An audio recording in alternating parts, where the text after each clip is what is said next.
My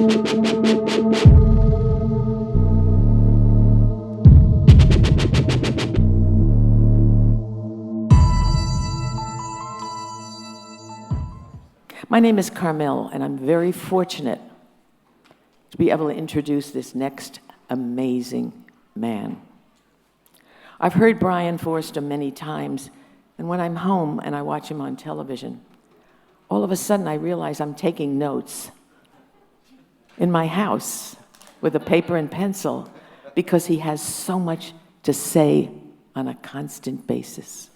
I'm enthralled with his knowledge, his expertise, and his gentlemanly manner. He's amazing. He was born in the US, but he went to Canada. After that, he had a fascination with native art. And he graduated from the university, but he does a passion for this art of the indigenous people. And he became a professional carver of totem poles. How many people do you know that do that? And then he moved, when he was a little older, to Maui. And he spent 2 years working with Hawaiian people to build a 62-foot double-hull sailing catamaran. Again, who do you know that does that? And then he finally went to Peru. And my partner had an expedition with him. He does amazing, amazing tours. And his first tour was to the Inca city of Cusco. And he couldn't explain how these giant stones were there, fitting into each other. You couldn't put a piece of paper in. When you finish with this presentation, your knowledge will have expanded quantumly. These revelations in Peru led him through to Bolivia, Easter Island, Egypt, Lebanon, and other places that, in fact, many thousands of years ago were not known in any culture. 12,000 years ago, 2 years before my birthday. In all, Brian has published 12 books. I know how hard it is to write a book. I'm struggling with my second, but he's written 12. Please. Actually, 36. 36. I love it. I love it. Put me to shame. Okay. And the other thing I wanted to tell you was, he's appeared in Ancient Aliens many times, and he has explored more than 90 countries. It is with a great deal of honor that I introduce you to one amazing, brilliant man. I want you to give an amazing, rousing, exciting, contact in the desert welcome to Mr. Brian Forster.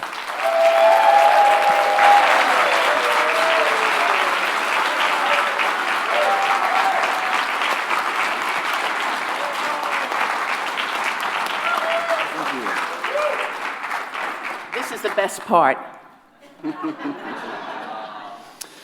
Well, thank you very much for coming. Today, what we're going to be looking at are megalithic structures in different parts of the world that I have been to. And I think that's important because some people do YouTube videos of places they've actually never been. And you don't really learn that much from pictures as compared to being on location. So what we're going to be looking at is ancient structures that show cataclysmic damage, not damage from an army coming in or something like that, but natural forces that destroy these sites. And the timeline we're looking at for these cataclysms is 12,000 years ago, which is the end of the last ice age. So, does anyone know where this is? Machu Picchu, that's right. I've been to Machu Picchu 69 times, and I'm always looking at the stonework. So what you can see here is you see that line, and notice the work on top is quite crude, and the work below is polygonal interlocking blocks.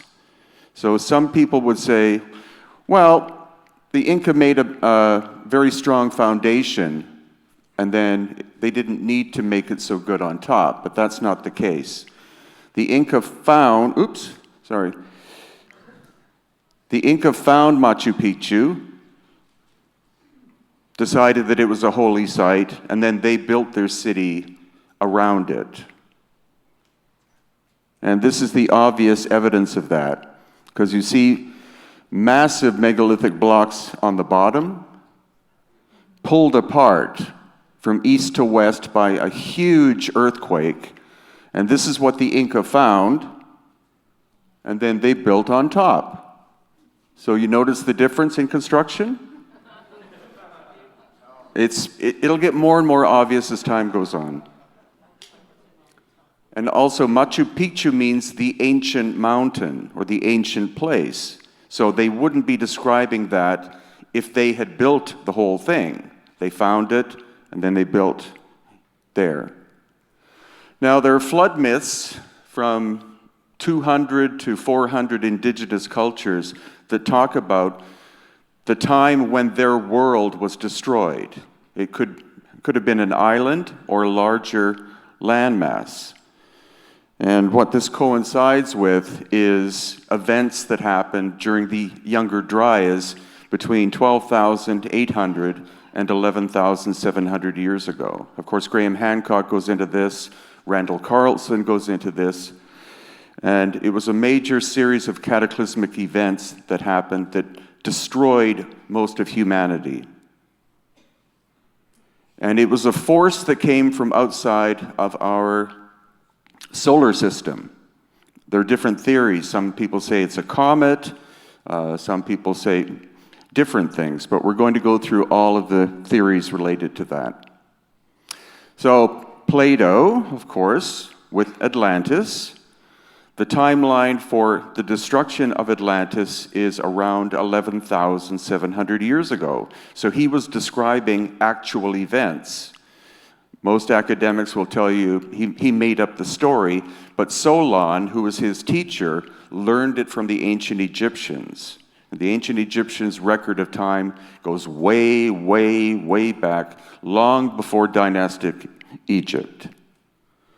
And so he described a city, not necessarily a continent, but the city of Atlantis, which was concentric rings like this. And what's great about modern travel and modern research and the internet is that some people believe Atlantis has been found. It's a series of concentric rings like that, and it's located over here in Mauritania. So you can see from here, it's called the Rishat structure. And you can see that the land to the west of it looks like it's sloughed off and has gone into the ocean. So it's possible that this is Atlantis that has been found. Not the continent, the city. And this is what it looks like.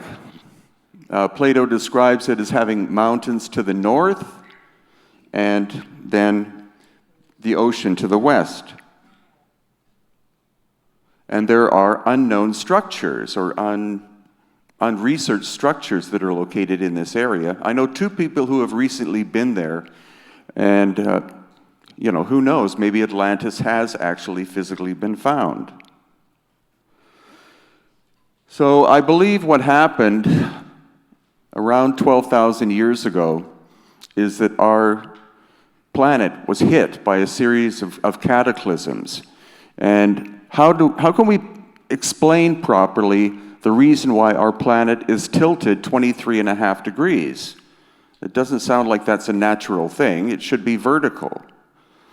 And quite possibly, what happened was this impact where the red dot is in Greenland. And that was only discovered a few months ago. You can see right up there where it says the Hiawatha Crater. And that was a meteorite that struck Greenland, and it had the force of something like 1 million times that of the Hiroshima bomb. So that wouldn't simply have affected the local area. It could have shifted the tilt of the planet, and then the planet restabilized at 23.5 degrees. And that's where it's located.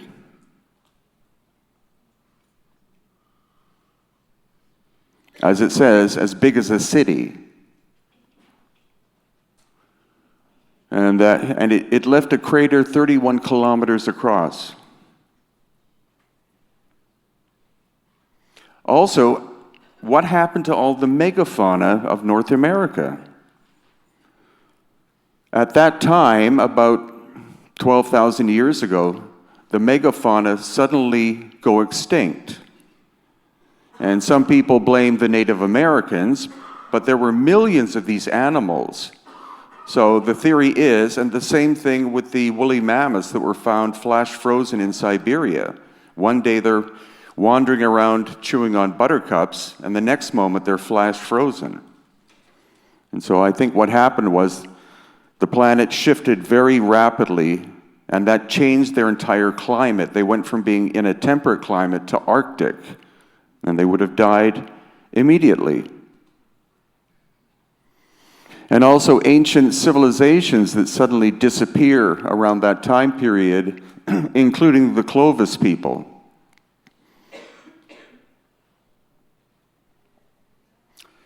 So one theory was by Allen and Dallaire, and they believed that a giant comet broke up and struck the Earth in different places, causing almost total devastation.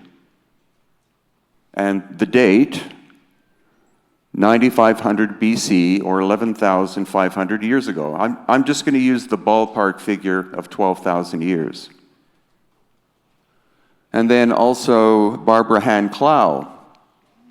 She came up with a concept called catastrophobia, and she believes what happened was that the survivors of this massive cataclysm hid in caves in order to protect themselves from another impact coming, and that would be what we call the caveman period.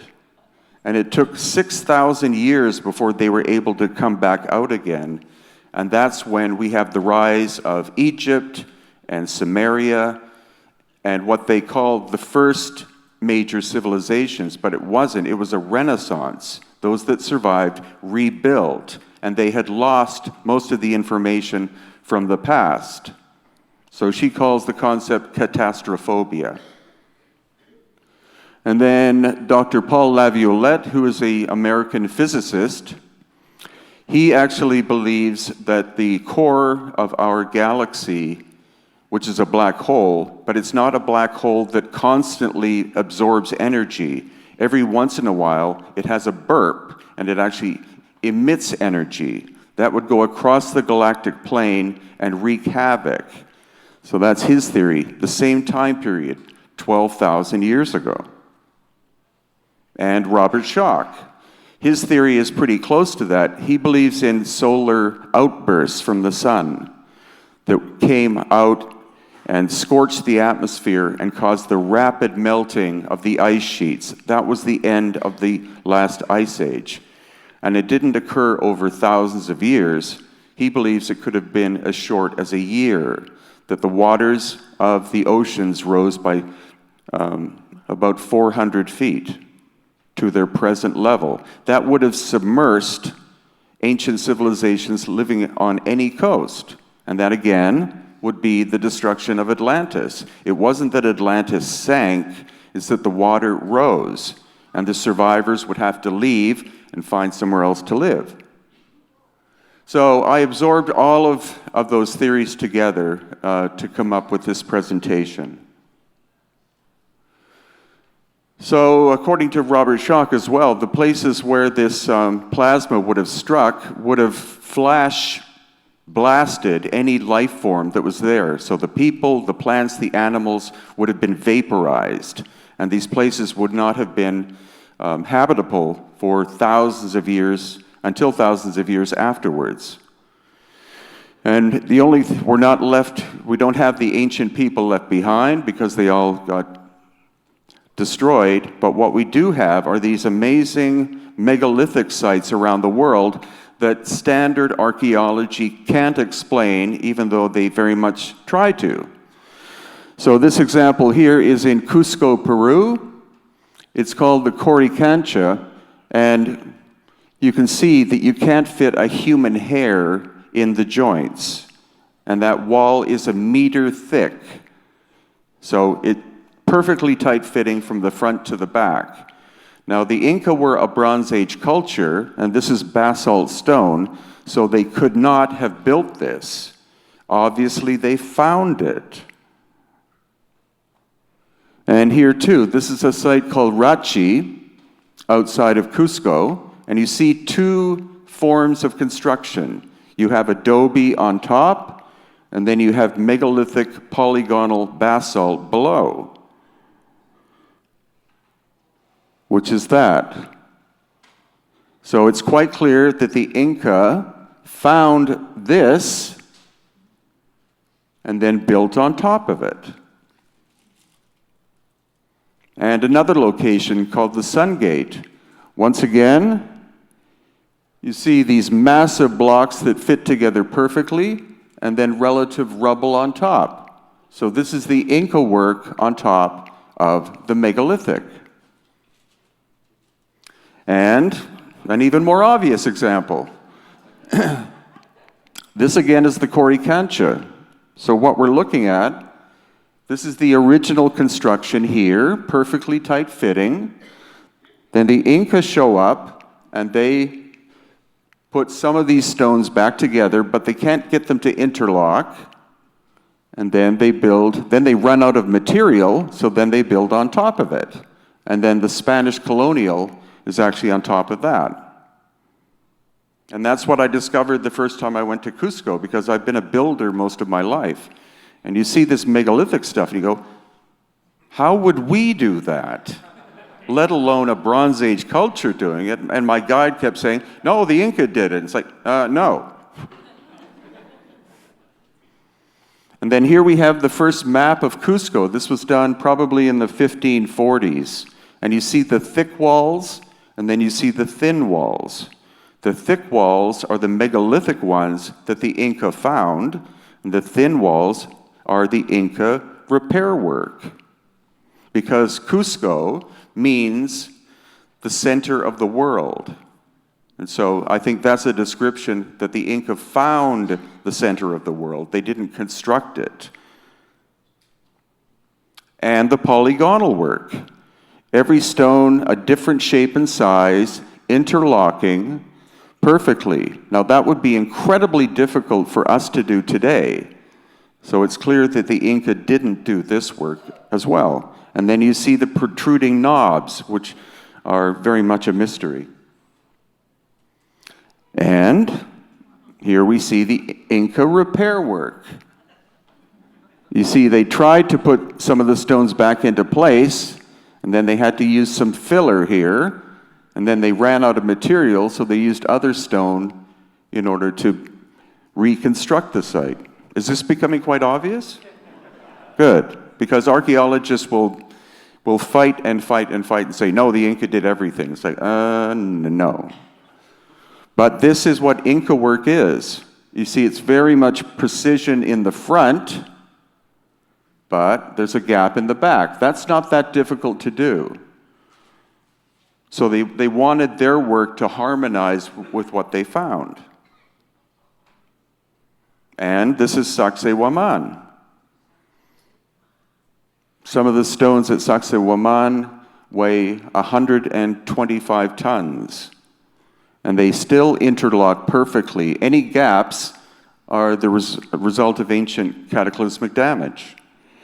And whoever these ancient builders were, they were also playful. Because you see here, that's the shape of a puma's paw that they integrated into the shape as they were constructing it. And then you see this really rough work, that's Inca repair work. And this is one of the last Inca palaces that was built, and it's made of adobe, mud, and rough stone. So if the Inca had the capability of doing the polygonal work, the royal Inca would have had a palace made of that. So it's not simply shades of gray, it's night and day, the difference in construction style. And now we are at Ollantaytambo, and that is an Inca construction. Once again, you see it's rough stone and adobe mud. And in the same location, we have this. This is also at Ollantaytambo. Those stones are incredibly, some of them weigh 65 plus tons, and the quarry is on top of that mountain. So they had to take the stone down the mountain, across the valley, and up here. Not that simple a feat. So obviously the Inca found this structure, and then they did their construction on the sides. And this makes it obvious. Also, no reconstruction was done after the arrival of the Spanish conquistadors, because any sacred site like this, the Inca were forced to abandon it. So this is like a time capsule we're looking at. And Machu Picchu. Machu Picchu means the ancient mountain. So I think that's what the Inca called it when they found it. Because there's a lot of construction on top of this one. This is Huayna Picchu, which means the young mountain. So I think the Inca were distinguishing the difference between what they found and what they built. And then here, you see relatively rough construction on the left-hand side and perfectly interlocking work here, with the top two rows being kind of rough, because that's an Inca reconstruction. And here again, huge stones on the bottom and rough ones on top. Now the Inca abandoned this site as soon as the Spanish arrived, and so it's like a time capsule we're looking at. And here, you see the damage here. So this wall on the right has sunk down into the ground by more than a foot. And I was there with a geologist, and she said that would be a huge earthquake pre-Inca. And then this giant stone, you see it's snapped in half. It's a huge cataclysmic event. And then we are at Tiwanaku and Puma Punku in Bolivia.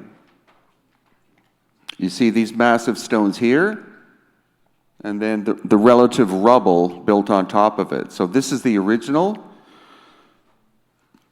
and then this is the construction done by the Tiwanaku culture. They found a megalithic site, and they rebuilt. And this is the quarry where there are two types of stone at Puma Punku. There's a gray andesite and then a red sandstone. This is where the gray andesite came from, and it's about 70 kilometers away from the location. This shows you this is the gray andesite. Those are the famous H blocks. And then this massive thing is the red sandstone. And there are 7 of these H blocks, and contrary to what you've been told, excuse me, each one is a different size. So they weren't produced in a mold. Each one was handcrafted. So the theories of, well, it was a wall or a launching pad or something, that doesn't make sense at all. And the excavation that was done at Puma Punku, they only went down 2 feet. And then when I asked the archaeologists, well, why don't you dig deeper? They simply would say, because there's nothing there. But my friend Antonio Portugal took ground-penetrating radar, and they found that there are some massive chambers underneath this location. But the problem is that the government of Bolivia believes the Tiwanaku culture built all of this because they were their ancestors. And so excavations here will probably never continue because it would be culturally harmful. But we see obvious evidence of an ancient cataclysm happening in this location. A giant wall of mud came from Lake Titicaca and covered and buried Puma, Punku, and Tiwanaku until the Tiwanaku culture rediscovered it about 2,000 years ago. And that's the precision of these stone blocks. Technically almost perfect. The Tiwanaku culture were a Bronze Age civilization. They could not have done this. These H blocks are almost laser perfect. And here you see the incredible precision. It's such an anomalous, bizarre place. I've been there, I think, 60 times, going back in a couple of weeks. It's one of the most amazing ancient places on the planet. And the gray andesite stone is very magnetic, whereas the red sandstone isn't. And if you take a compass and actually push it into one of the slots, it'll rotate by 270 degrees. And then when you pull it back, it goes back to its original position. So that's something I'm researching or working on right now. And the famous Sun Gate. It weighs about 10 tons. And again, the quarry is around 60 kilometers away, and you see this fracture in it. So some cataclysmic force came and broke it in half. Then the Tiwanaku people show up, they raise it back up again, and then they carve the detail stuff, because the earlier work, and that's what's true of almost all megalithic work, is that there's no art involved. It's form and function. That's why the interior of the Great Pyramid doesn't have any hieroglyphs, because it was built to perform a function, not as a funeral place for the dynastic Egyptians, until later. That shows you what the Sun Gate looked like in the 16th century. And, excuse me, academics still believe that these are the tools responsible for doing all of this work. Bronze chisels.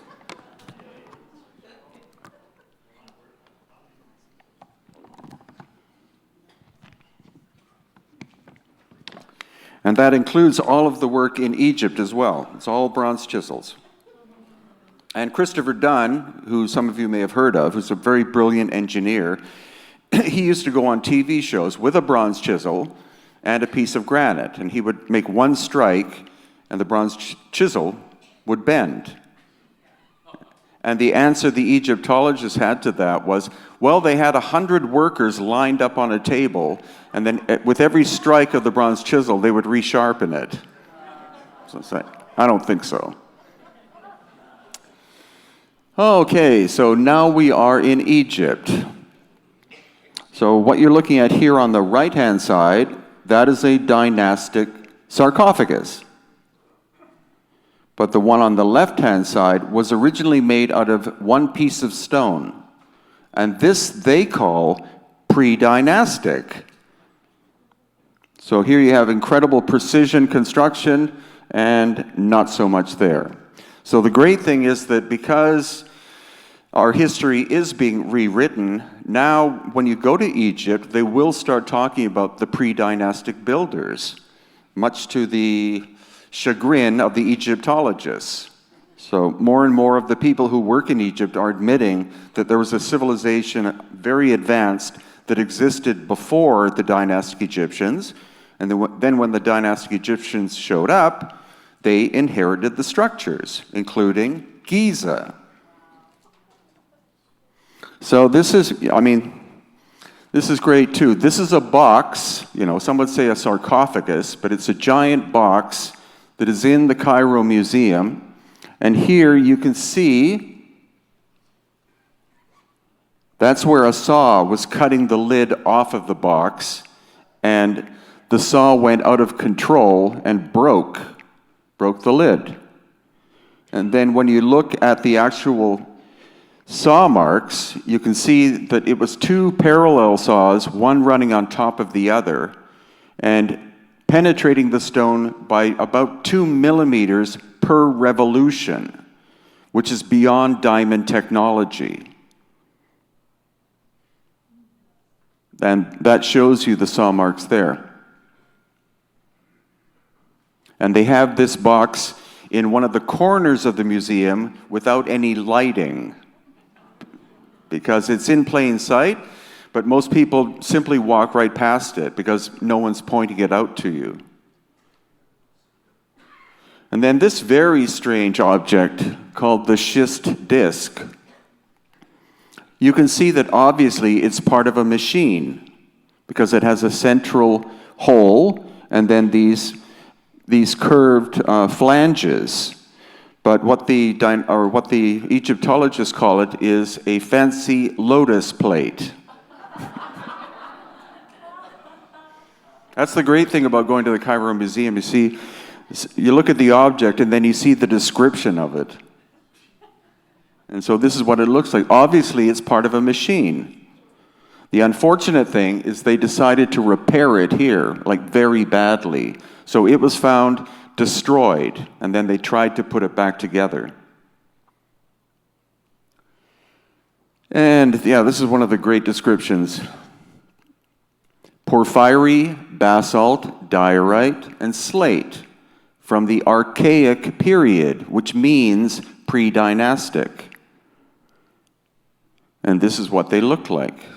They had to have been turned on lathes with a minimum of diamond tools to do that. So that's a funny slip-up they made. They say, well, this is pre-dynastic.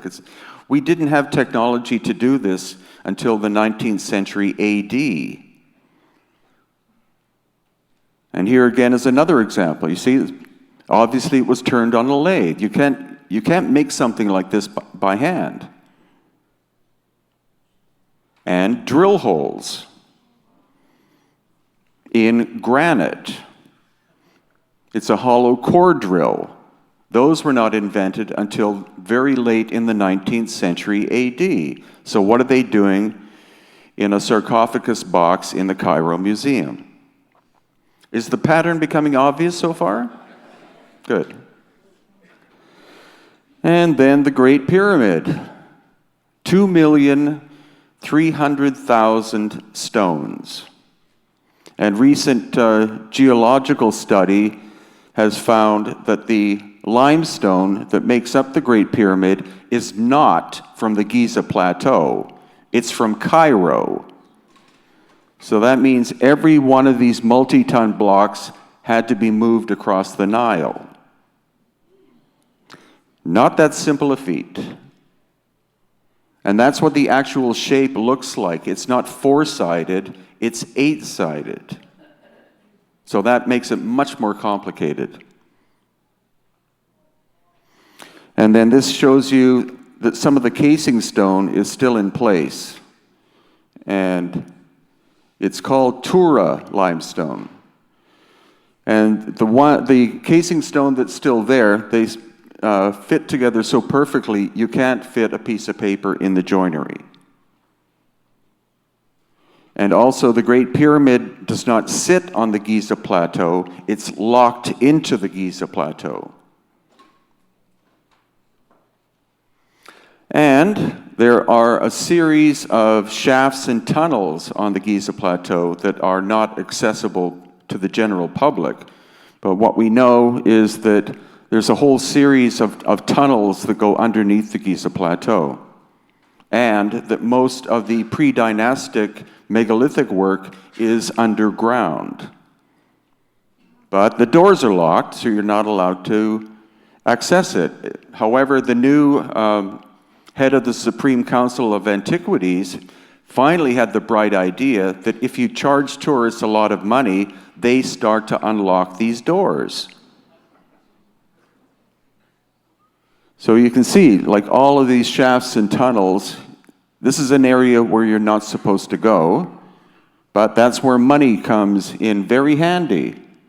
It's easy to bribe some of the guards at Giza and other locations in Egypt to let you go and see some of the underground stuff. Like this. There are two full-grown men and this shaft that goes down. It's partially filled with sand, but we're dating Giza at more than 12,000 years ago. And saw marks. This is in basalt stone, which is very hard, so you need diamond-level technology to be able to cut it.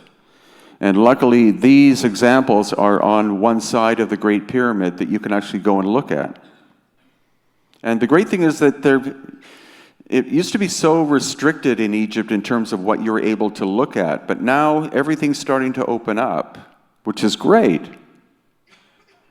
And then, of course, the interior. This is the interior of the Great Pyramid. And the obelisks.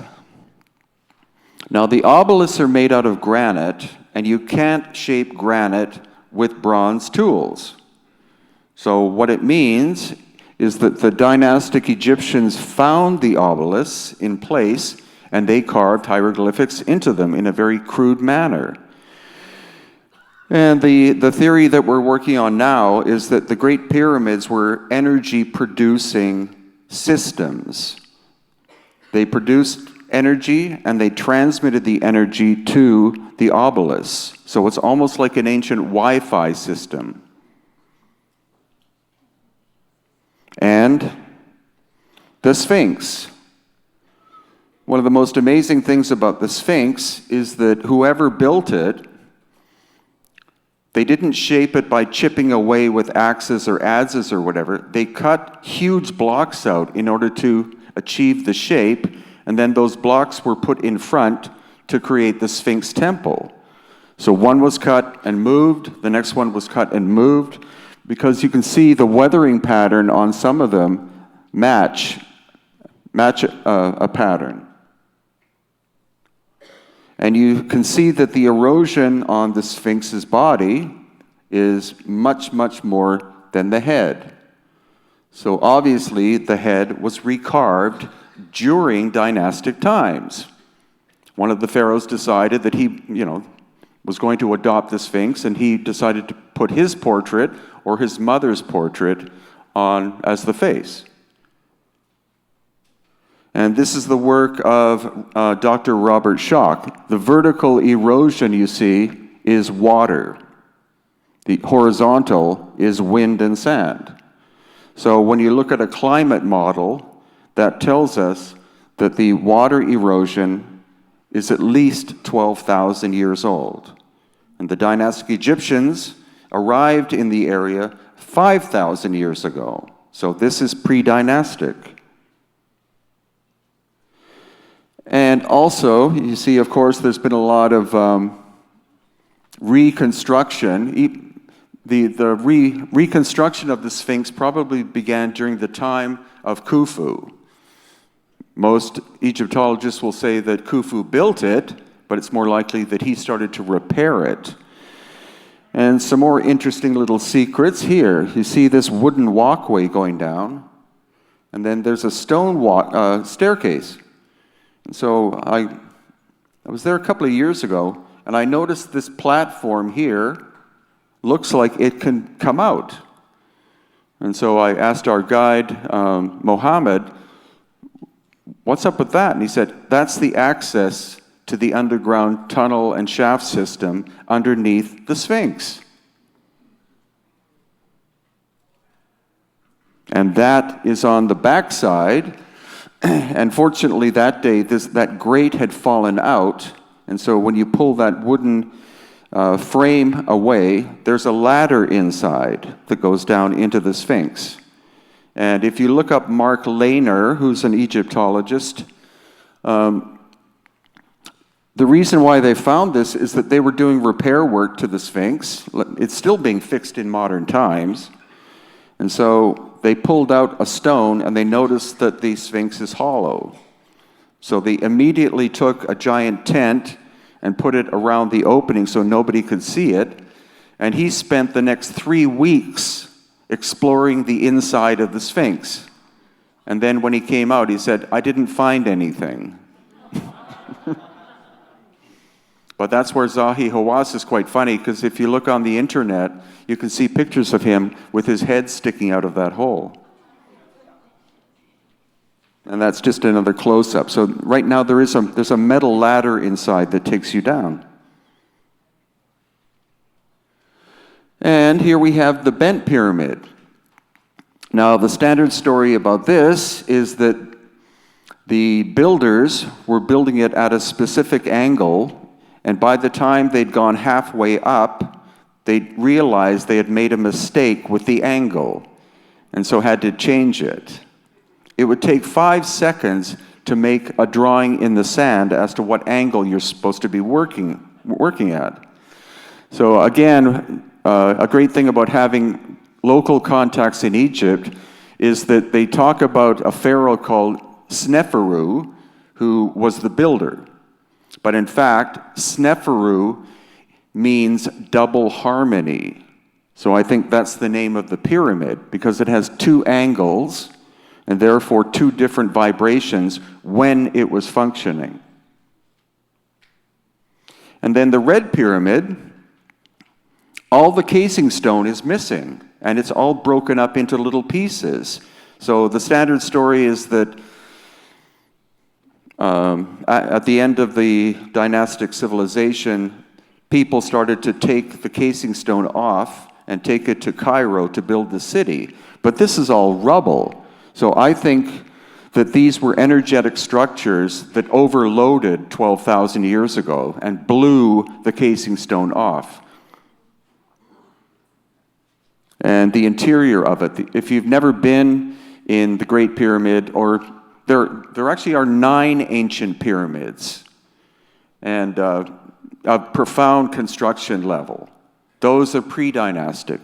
The Egyptian dynastic people attempted to build pyramids, and the great experiment is the step pyramid at Saqqara, where they built it in different levels. But standard Egyptology will tell you that that was the first attempt, and the perfection was the Giza Plateau. But it's completely backwards.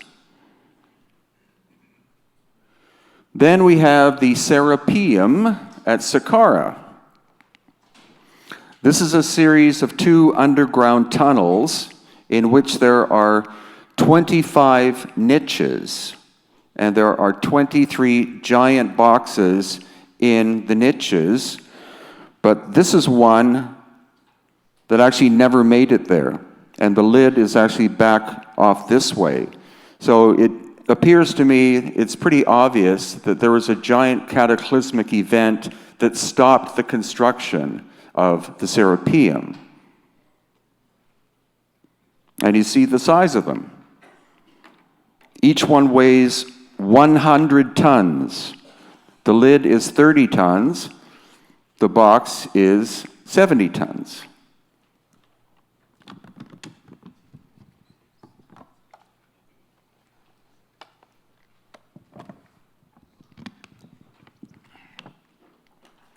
And again, the standard story is that they were built to house very special Apis bulls, but no bull parts have ever been found in them.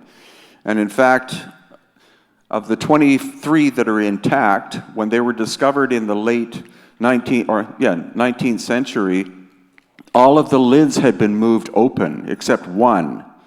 So the archaeologist at the time took gunpowder and blew the side off to see what was inside. And there was nothing inside. So this shows you the level of precision. A polished surface. The lid would hermetically seal the box. So what was the function? And these came from, the stone is from Aswan, which is in the southernmost point of Egypt. So they had to be cut from the quarry, moved several hundred miles. And the interesting thing about this one is that it's unfinished. So that further complicates it. So that shows us that they were roughed, they were roughed out, and then they were brought into these tunnels that show no soot marks on the ceiling. It's pitch black. Then they had to maneuver the box into its niche and lower it down, and then take the lid and finish it inside and get the 30-ton lid put on top of the box with a perfectly precision fit. You know, that is lost ancient high technology. That's not a bunch of slaves. And if you look at the hieroglyphics, they're incredibly rough. You see the difference between the hieroglyphics and the surface. So standard archaeology will tell you that it was all done by the same workers. But it's obvious that the boxes were found by the dynastic people, and they carved the hieroglyphics into the surface. And this is the interior. Again, the intriguing thing that we're just starting to work on is figuring out why certain types of very hard stone was used and brought from a great distance. And this box responds only to one tone, and that's ohm. If you ohm inside the box vibrates. So that starts to give you an indication of the function. It was a vibratory instrument of some kind, later maybe used as a tomb by the pharaohs. And this is possibly the oldest calendar or zodiac in the world, located at Dendera. And experts in astrology can decode this, and they believe that it dates from about 11,700 years ago, and it's depicting the end of the cataclysmic period. That's a copy. The original is in Paris. Thank you, Napoleon. And of course, these things, you know, what looks like a helicopter, looks like a tank, and looks like a submarine or a plane or something like that. They look like that. I've been there 7 times, and every time I look, I go, yeah, that's what they look like. But supposedly what they actually are is that succeeding pharaohs, some of them were so jealous of their ancestors that they would simply go to where their ancestor had carved hieroglyphics and carve deeper into it to obliterate the ancestor, and especially Ramses II. His name is all over the place. So it's believed that actually it's a very complex series of different layers of hieroglyphics, but they still look like a helicopter and, thing to me. Then we have the Osirion. And I'm not in there because I necessarily like to have my picture taken all the time. I'm there for a sense of scale. But we've only been allowed inside once. And you can see the size of those stone blocks. Once again, it's Aswan granite, so it was moved hundreds of miles from southern Egypt. And then the walls in the back are actually quartzite from Cairo. And the whole structure is underground. That's how it was discovered. They actually broke through the roof, and then they went down and found it. And another fascinating term that Egyptologists like to use is symbolic tomb. If they can't figure out what it actually is, it has to not simply be a tomb, but a symbolic tomb. Oop.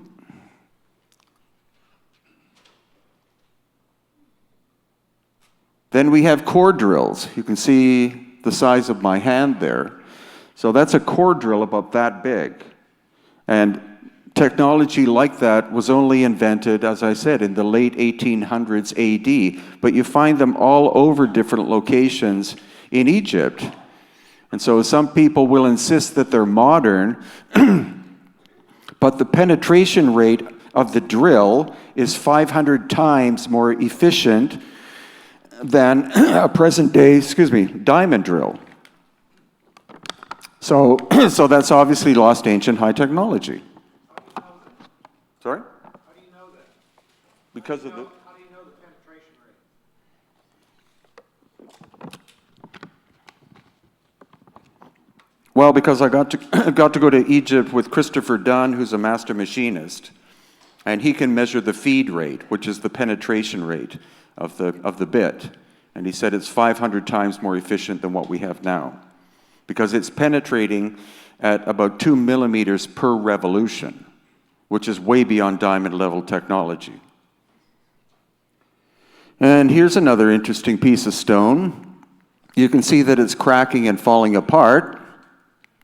And I was there with geologist Susan Moore, and she stated that this had to have been hit by an incredibly high burst of heat, and that relates to the idea of the solar plasma strikes, that the high heat hit the stone and caused it to expand. And this also is in an area that used to be open to the public, but now is closed to the public because I've made it famous. And this shows you the grain structure. You see, on the outside, it's very fine, and on the inside, the crystals have expanded. So that's heat expansion. And here, too, this, excuse me, this is at Karnak. And you see the surface is here.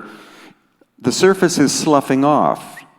That's not simply from wind and sand. That's from a blast of heat, probably a solar plasma strike that hit.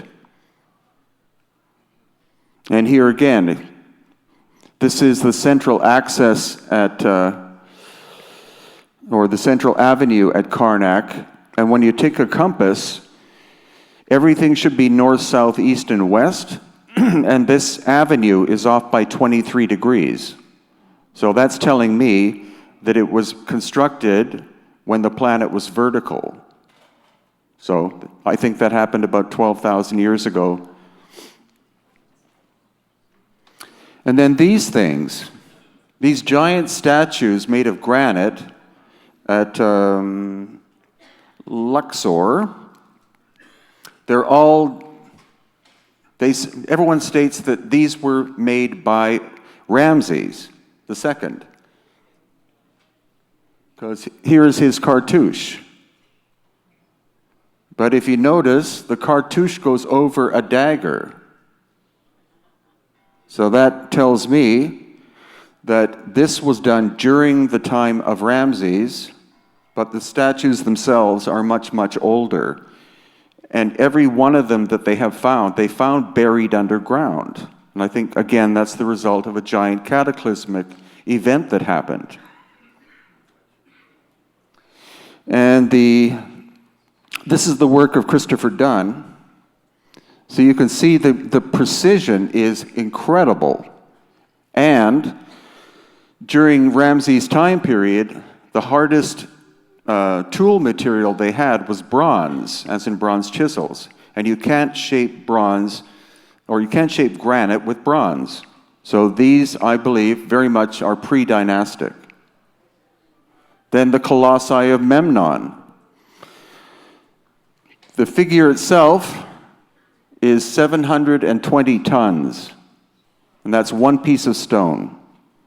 And then the base is about 300 tons, and the quarry for the quartzite is 400 miles away in Cairo. So again, I believe this is a pre-dynastic construction, and the damage to the surface here, I had Susan Moore with me, and she believes that's heat damage because the figures are facing east. So sunrise comes up, solar plasma strikes the front of the statue, vaporizes all of the vegetation and other life forms there, and then 5,000 years ago, the dynastic Egyptians show up and they adopt all of this. And this is another giant statue. Kurt's there for scale, but it was originally one piece of stone and granite and weighed more than 1,000 tons. That's one piece of stone. How would you transport that during dynastic times? It's shattered into pieces, and the back side of it is completely scorched. So that again is an example of the plasma from the sun striking the object and making it explode about 12,000 years ago. And then the Valley of the Queens and Valley of the Kings. There's no way that those tunnels in the Valley of the Queens and Valley of the Kings were made during dynastic times, because the scale is just enormous. You're allowed to go into a couple of them, and they're 300 feet long in the bedrock. So I think the dynastic people inherited these and then made them tombs. And here too, this is in the area of the Valley of the Queens and Valley of the Kings. We got to walk around in a tunnel underground for half an hour. And then when we came out, we asked the guard who let us in how far it goes. And he said the Valley of the Queens and Valley of the Kings are one entity. They connect. So that's a huge tunnel system that was built, not built by the dynastic people, but pragmatically used by them as tombs. So how long would it be? Like you joining the Valley of the Kings and Valley of the Queens? Sorry? Like an estimation of the length of that tunnel. Let's see. Good question. Please. At least a couple of miles. Yeah. But again, that's the whole thing. One common thing is they say a lot of ancient Egypt is still underground, but most Egyptologists will say under the sand. But it's not. It's constructions underground. And that's why they limit access to it, because it blows the whole theory that the dynastic people built everything. How do we know that we're not misjudging the tools of the dynastic period? What's that? How do we know that we're misjudging that we're not misjudging the tools of the dynastic period? That Well, they didn't have better tools? Well, they were a Bronze Age culture. Steel wasn't invented until about, I think, 700 BC. Well, mainstream archaeology says it's a Bronze Age culture, right? Yeah. But we don't know that that's accurate. No, it's probably I don't. Well, this is the case that I'm presenting before you. Now, this is at Elephantine Island. You see this giant piece of granite. I have no idea what it was. It was never finished, but I have no idea what it was supposed to be. But again, you can't do this work with bronze tools. And then the unfinished obelisk at Aswan that weighs about 1,100 tons, and it was never finished. Work suddenly stopped. And I think the work suddenly stopped during the period of the cataclysms about 12,000 years ago. We're going to see that site after site after site. Places that were active, lost ancient high technology being employed to do the work, and then suddenly work stops. And this is inside one of the pits at the unfinished obelisk. And what's kind of intriguing is this line here. That's a giant crack. So they had been able to make the horizontal dimension of the width, but as they were cutting down into the granite to match that distance, they came upon this giant crack and simply abandoned the project. And these amazing scoop marks you see here, this is, again, an example of lost ancient high technology being employed. We don't know what kind of machine it was, but it's clearly not the stone hammers that they have lying all over the ground for you to pick up and pound away at the block, because the stone hammers are made out of basically a stone which is the same hardness as the granite itself. So how efficient is that going to be at cutting stone? But they do that to, you know, as a way to try to explain how this works. But a number of my videos shows us members of our tour groups taking one of the stone hammers and pounding away at it. And as the dust is coming off the stone they're trying to shape, the hammer's falling apart. Then we're at a site called Tanis, which is in the Nile Delta. And in order to get there, you have to drive about 2.5 hours through the Nile Delta, which is all beautiful farming and intense agriculture. Then you get to this hill, which has, I think, 5 plants growing on it. It's devoid of life. And also the surface is like walking on the moon, because it's like flour that comes up. So I think this is another example of where there was a plasma heat strike in this location and just blew the whole thing to pieces. Because also it's about at least 1,000 kilometers from the Aswan quarry, and we find tons of giant granite blocks, but they're all broken. And this is going to be controversial, but you see this has some very crude hieroglyphics in it, or on it.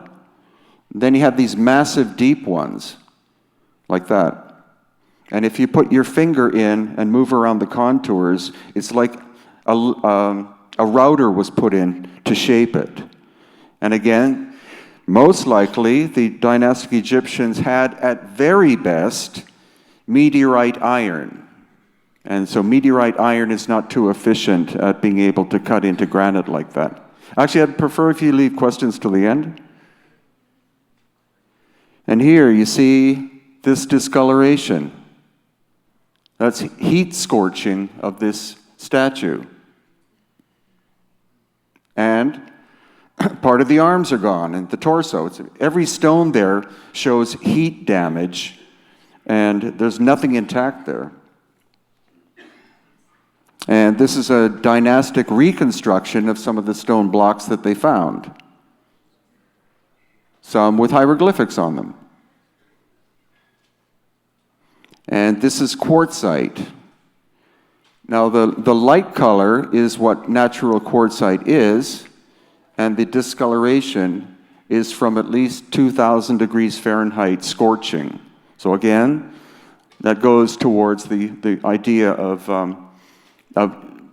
heat scorching from plasma strikes.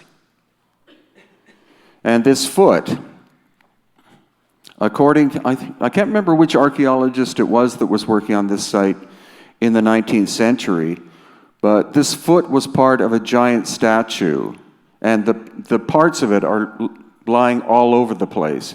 And he estimated that it was originally 150 feet tall, made of one piece of stone.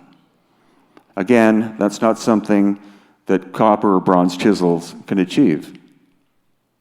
And this is my wife with the lid of a giant box, also at Tanis, and you can see the surface is basically sloughing off. That's not the result of wind and sand, that's heat scorching.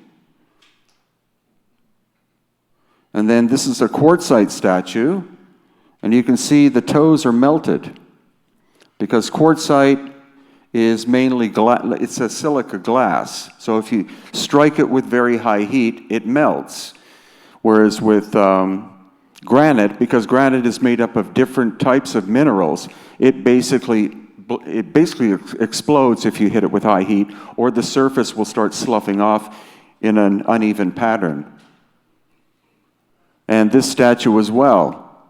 It's quartzite, and the lighter color is the natural color, but the rest of it is all heat damage. There were also 12 or 13 giant obelisks found, all broken to pieces, and somehow, originally they were one piece of stone, and they were moved almost 1,000 kilometers from the quarry. And this is another example of the heat scorching. You see the light color is what quartzite normally looks like, and then the discoloration is from heat damage. And now we have the Osiris shaft. That's the second pyramid in the background. No, actually, that's the Great Pyramid in the background. And this is the causeway. Actually, this is the causeway going up to the second pyramid. And so the Osiris shaft is one of those things that was never open to the public. And there's a reason for that. But the new head of the Supreme Council of Antiquities decided that they could make a lot of money if they opened up these places which had been forbidden before. So before him was a guy called Zahi Hawass, and the new guy whose name I can't remember, but he's very forward-looking that way. You can rent the Osiris shaft. It costs $2,500 for 2 hours. So it's not open to the general public, but you can rent it. And by doing that, he's opened up Pandora's box.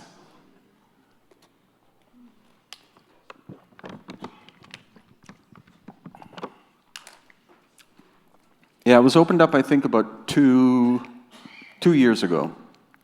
So the entrance, you can see, is sideways under the causeway that goes to the second pyramid. And then this is going actually inside into the bedrock. And that's looking up at the grate. That was the only view we used to have, is looking down the grate into it. And then that's looking down into level 1.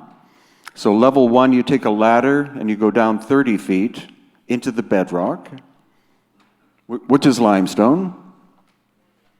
That's my wife coming down the ladder. And then this is the first room. It's about 15 feet wide and 35 feet long. And this is level 2, which goes down 100 feet.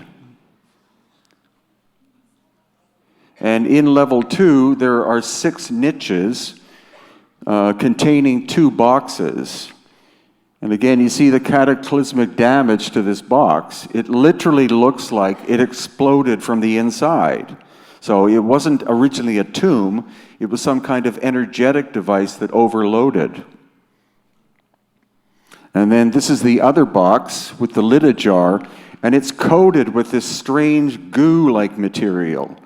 And luckily, I was able to get a sample of that, and it's being analyzed right now as to whether it's organic or inorganic or whatever. And the stone is called dacite, and dacite does not exist in Egypt. So it was brought from somewhere else. And that shows you the interior of it.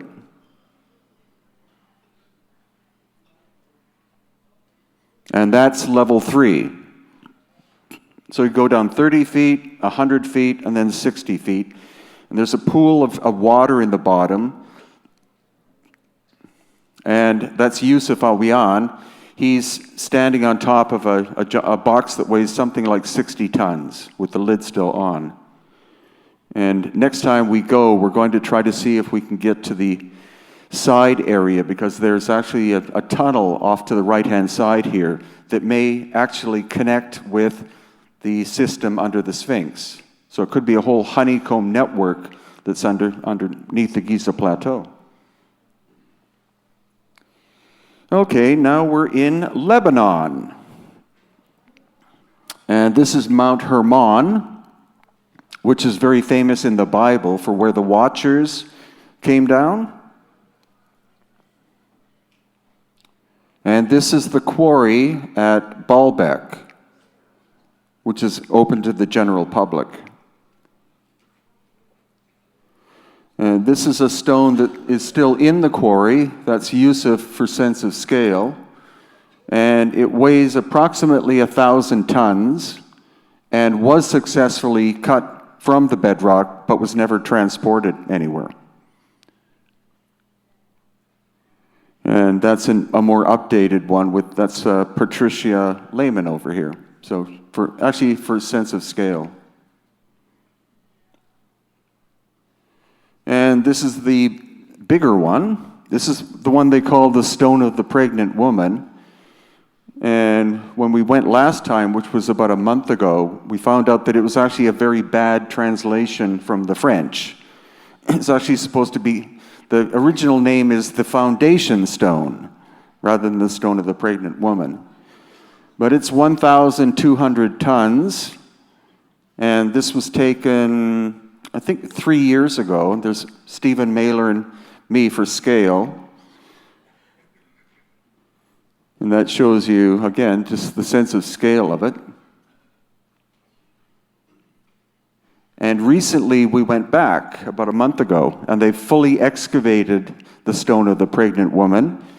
And there's another one here on the left-hand side, which has been fully excavated now. So again, this just simply shows you the sense of scale. That's Susan Moore right there. And then this is the one that they've uncovered, at least the corner. And this is 1,600 tons. And once again, just for a sense of scale, you can also see that construction was never completed. It was never completely cut from the bedrock. So I think this is another example of when the cataclysmic event happened and work suddenly stopped. And these are called the Trilithon. This is at Baalbek itself, which is about a mile away. And each one of these weighs 1,000 tons. Now, there are 3 different time periods of construction at Baalbek. During the Middle Ages, they converted this into a fort because they didn't want the Crusaders to enter and conquer them. Then before that, you have the Roman time period. And then before that, you had the megalithic time period. And once again, at the Baalbek site itself, you see construction was underway, and then suddenly it stopped. This is a whole wall of 800-ton blocks it's off to the side, and the stones fit together so well that once again you can't fit a piece of paper in the join. 800 tons, not moved a great distance, but moved a mile. And that gives you more detail. There's Nick up on top of that wall. And this is the Middle Ages reconstruction on a smaller scale. But even when you simply look at the patina of the stone, you can see that's incredibly heavy weathering as compared to up here. So the size and also the discoloration tells you that this is much, much older than that. And this is simply an updated photo of our recent trip there. And then on the inside of Baalbek, here's some people for a sense of scale. And these are also 800-ton blocks with the more or less Middle Ages reconstruction on top. And these, I don't know. They say this is Roman construction, and maybe, but it's also possible that this is much, much older, and what the Romans did is simply the fancy carving on the surfaces, because that's another interesting feature about megalithic work, is that almost always you never find artwork on the surface, and you don't find detail work. It's just form and function. And this is my wife for a sense of scale. This one here, again, is probably 800 tons. And then the staircase is obviously later. And then this is much rougher probably Roman construction on top of smaller blocks. And then we have 300 granite columns. And the granite has been identified. The pink granite came from Aswan, which is 1,000 miles away. And the gray granite is from Turkey. And these are so perfect in terms of their contours that they were originally 6 meters or about 20 feet tall, and the only way they could have been made is on a giant lathe, which wasn't invented until obviously much, much later. So this is another anomalous aspect. So you see the almost perfect contours here. And almost all of them are broken. Like this, you can see, but then you see this, the central hole here. That's probably where the centering tool was put in on the giant lathe in order to turn them. And then this is the other end. You have 5 holes. That's where the locking piece would come in to lock it, and then it would rotate. But motors were not in existence even in Roman times, so this, again, is a major anomaly. And there are at least 300 of them in bits and pieces around the Baalbek site. And yeah, this is the Temple of Bacchus. And it's most likely that these are multi-section columns built by the Romans, but then the foundation itself was found by the Romans. And that shows you how tight the joinery is. Almost perfect. Okay, now we're at Petra, which I'm sure most, if not all of you, have heard of. But what you probably don't know is Petra is 7 miles long.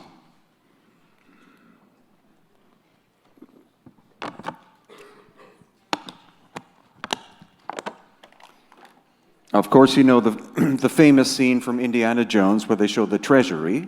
That's 3% of Petra. This is what's called the Seek. This is how you get to the treasury, and it's 1 mile long. It's not just like a few hundred feet you go and then it's there. And it has these water channels that are carved into actually both sides into the bedrock. And this stone, according to the geologist, has a hardness of 7 out of 10. So once again, you'd probably need diamond technology in order to be able to cut them. And the standard archaeological story is that people called the Nabateans constructed this around 200 BC. But I don't think so. I think they found it abandoned and then they repaired it, just like the Inca did and like the dynastic Egyptians did. And also, since this was my second time, the first time you ever go anywhere, all you can do is get a general view of what something looks like. But then after that, because I'm focusing on cataclysmic damage and signs of that, then after looking at video that I took the first time, I kept seeing these discolorations in this material. So I went back with Susan Moore, the geologist, and on all of the western faces, you have scorch marks and melting of the stone.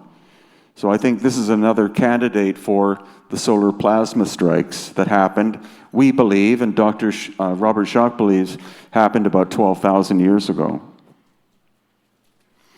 And then you have, this is the part you all know of. This is the treasury.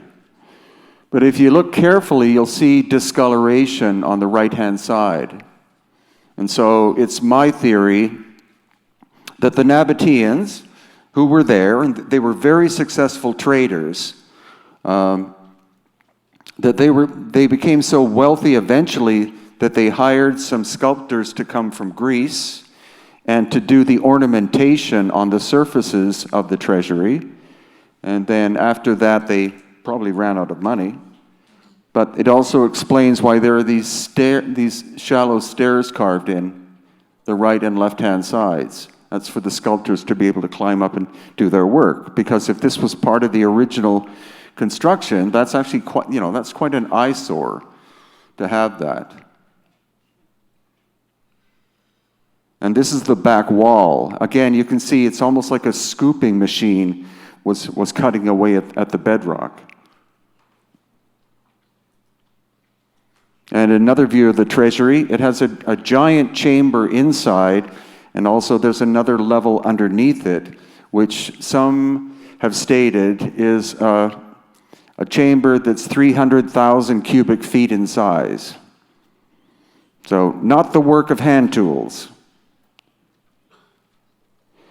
And it's just chamber, like nobody knows what the function of these was or how they were done. They couldn't have been done using hand tools, obviously, which would have been present in the Nabatean time. So who did this and what were they? And as I said, Petra is 7 miles long, so you just keep walking and it's wall after wall after wall. It's not simply the treasury by itself, it just keeps going. It takes a full day to get to the end and back if you go by foot. And there again. But here, you see really heavy weathering, which is probably much more than the standard time frame. And it's very simple in design. Only the treasury has fine ornamentation. And here again is where somebody cut some steps in to the surface to get up to an aqueduct that was carved into the surface here, and then later repaired by the Nabatean people with clay pipe. And there are just so many of them. Like there were hundreds of these carvings into the bedrock. So many that they turned 2 into bathrooms. I mean, there are hundreds of these things. And then here, these 3 columns here are one piece of stone and are part of the bedrock itself. And then these are later repairs done, probably during the Nabatean or Roman times, because you see it's multiple sections, whereas this is one piece. And then when we get up close, you see this is the machine that was doing the cutting, basically at almost a 45-degree angle, almost like a rake moving. And Petra is full of tool marks. But there's no gap. It's not like there were 4 tools and then they moved into the slot doing that. It's just this continuous. And there are 3 levels. There's a roughing tool, a middle tool, and then a finishing tool. And this is another chamber. That's my wife, Irene, there. And so this chamber is approximately 300,000 cubic feet in size. And this is the Roman work. So you can see very rough.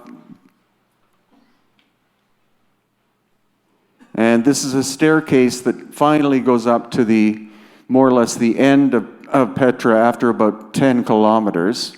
The left-hand side, you can see, is carved into the bedrock. And then the right-hand side is a later repair.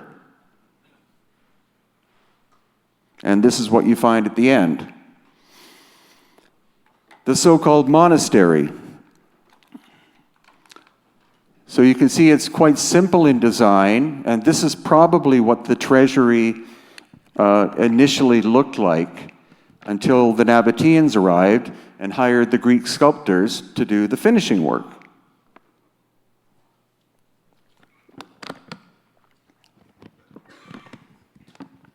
But again, it's simply the sense of scale.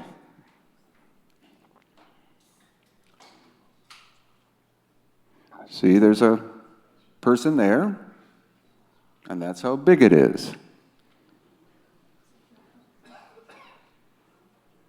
And again, there are so many of these chambers that goats and people live in some of them.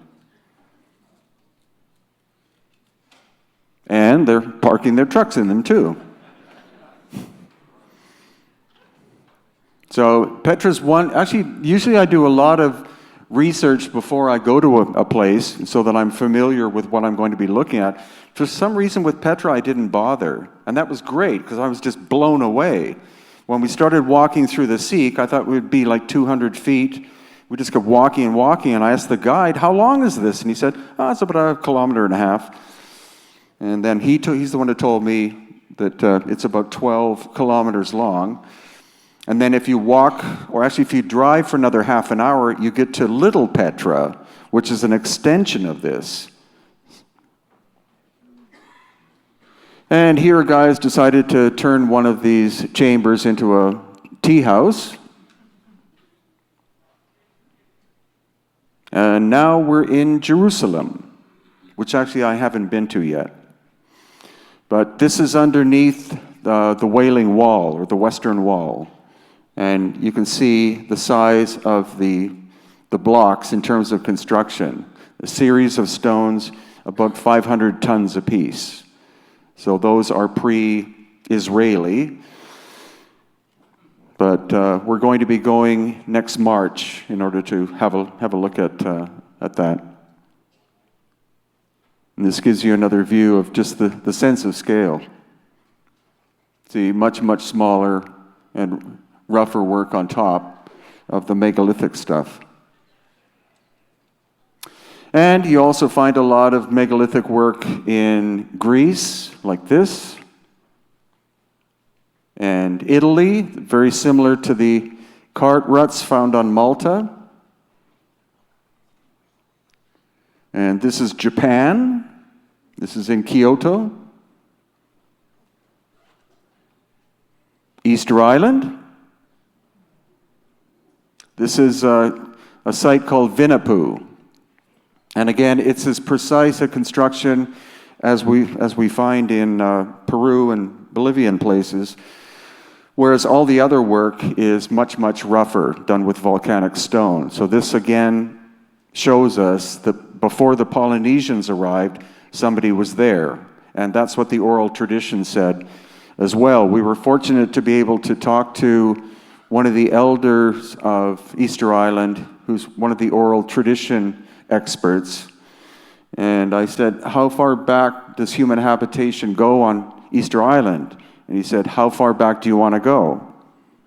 So he said it was a meeting place, it was a transportation hub for thousands of years, connecting the west coast of South America with Polynesia and even India and places like that, because its original name is the land of weeping waters, because there are these giant lava chambers underneath the island that are natural, but it's obviously, if you're a seafaring people, it would be a strategic place to stop in order to refurbish your ship. And of course, it's been recently discovered that all of the 950 of these statues on Easter Island are one piece of stone and full bodies. So they are buried, they are buried up to their necks. And there are two styles. You can see here, this is the part of the excavation being done in the quarry. And this is the first one that was uncovered by Thor Heyerdahl and his crew. So that's where it was buried up to. And so we did have Robert Schock with us when we went to Easter Island, and he's, of course, the expert in terms of stone weathering, he's dated the Sphinx at least 10 to 12,000 years old. And when he looked at these, he said, I have no problem in assuming some of these are 10,000 plus years old, based on weathering patterns.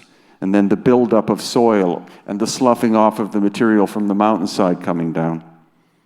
And the local Polynesian lady that we visited when we went there the first time, I asked her about this, and she said, no, they would do the rough work, and then they would dig a hole and put the moai into the hole in order to be able to do the finishing work. And then I said, and then how would they get them back out again? It's always the simple, pragmatic questions, that like shock tour guides no matter where you go. And let's see. Okay, now we're in Mexico, and there's not a lot of megalithic stuff in Mexico, but there's a little bit here and there. See, these blocks are quite big, relatively. And this is the standard form of construction that you find in Mexico. It's volcanic ash with rough volcanic stone. But this staircase is absolutely incredible. Super tight fitting stone blocks going all the way up. This is basalt, and people like the Aztecs and the Teotihuacan people basically didn't know metals at all. They didn't know bronze, obviously not steel. Most of their tools were made of obsidian, which is glass.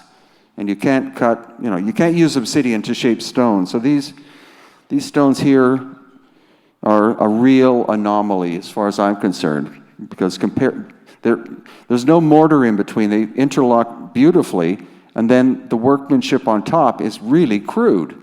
So clearly, whatever this staircase was predates the work done on top of it. And then you have the Tula warriors. Again, Mr. Van Daniken would say that they're aliens. I asked a local guide who was there, and he said they actually represent warriors of Kukulkan. And they're not impressive in terms of their size. He said this chest plate is a shield, and then the headdress represents the feathered serpent, or Kukulkan, or Quetzalcoatl. And also the so-called ray gun that's in one hand, he said that's actually a very small crossbow that they would use. So it's only about that big. And then, because in the other hand, they're holding on to arrows. So rather than being a laser beam or whatever. Now these are really weird. These are artifacts found in the main museum in Mexico City, and they're from the Olmec area, but this again is obsidian, which is a volcanic glass. And this to me looks like it was turned on a lathe. So I think they're out-of-place artifacts that were found by the Olmec and other people, and then reutilized for another purpose. These, of course, would be great earplugs. And this giant statue of Tlaloc, again, this is probably prior to any civilization we know of. I think Tlaloc is one piece of basalt weighing 100 tons. And then these spools, which are made of obsidian glass. That's the great thing about doing a tour, is that you almost always have an engineer who joins you. And so, luckily, I can't remember his name right now, but I was looking at these things going, those are perfect. So I asked the engineer to come over, who was a manufacturing engineer. And I said, how do you think do you think those were made by hand? And he said, no, that's impossible. So again, out-of-place artifacts that show up. And that's the side view of what they look like. And they're actually in two different museums, too. And then again, the staircase is kind of megalithic. This is at Chichen Itza. I think it shows signs of cataclysmic damage when we compare it with this staircase, which is kind of crudely made. And again, these giant blocks here, as compared to the really rough work here. And that, of course, is the most famous aspect of Chichen Itza. And the stairs are actually a lot smaller than these ones for some reason. Okay. And this was a surprise. This is a site called Mitla, which is in Oaxaca. And obviously you can see the scale of this column made of basalt. And these header blocks like that, compared to this style of construction. These couldn't have been done by the same culture. This was obviously there first, was inherited, and then they reincorporated it into their the wall that they were making. And that's about 10 tons. I think it's, again, the result of cataclysmic damage and was made by a very advanced civilization long before the supposed native builders were there.